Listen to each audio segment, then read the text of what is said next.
इसके बाद जिन्होंने नाते पाक से इस मुशायरे की शुरुआत की थी, आपके जनपद के बहुत ही अच्छे, बहुत ही श्रेष्ठ शायर भाई रईस सिद्दीकी साहब से मैं गुजारिश करता हूं, उनसे निवेदन करता हूं कि माइक पर आए, अपना कलाम पढ़ के इस मुशायरे को और ऊंचाइयां दे। आपकी जोरदार तालियां भाई रईस सिद्दीक साहब। माइक फखरपुर की इस तारीखी, इसके बाद काबिस रुदौलवी साहब को मुझे बुलाना है। जो लोग जा रहे हैं उनसे गुजारिश है कि 5-7 मिनट का समय और दें, जितने भी लोग जा रहे हैं सबसे। इसके बाद तुरंत जो है काबिस भाई को आमंत्रित किया। तारीखी मुशायरे के तारीखी शायर काबिस रुदौलवी साहब, जिनको आप लोग सुनते रहे हैं, आप उनको सुन लीजिएगा। मैं आपके बीच का हूँ, आपके बीच में आता रहता हूँ। मैं चाहता हूँ कि जो लोग यहाँ हैं वो पूरी तरीके से काबिस साहब को सुन ले। सिर्फ शहीदी में नाम लिखाने के लिए 2 शेर पेश करता हूँ, उसके बाद वापस।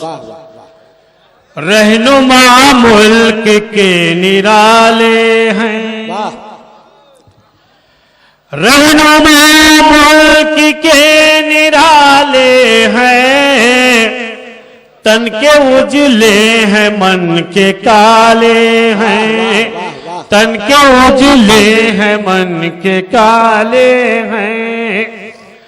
रहनुमा मुल्क के निराले हैं, तन के उजले हैं मन के काले हैं, तन के उजले हैं मन के काले हैं, तन के उजले हैं मन के काले हैं। हुस्न जमहूरियत के कातिल अबू हजरत, हुस्न जमहूरियत के कातिल अबू इक़्तिदारे वतन संभाले हैं, इक़्तिदारे वतन संभाले हैं, इक़्तिदारे वतन संभाल। मैं चाहता हूँ ये जो मजमा है वो काबिस साहब को सुन ले पूरी मोहब्बत के साथ। भाई जोरदार तालियां रईस भाई के लिए।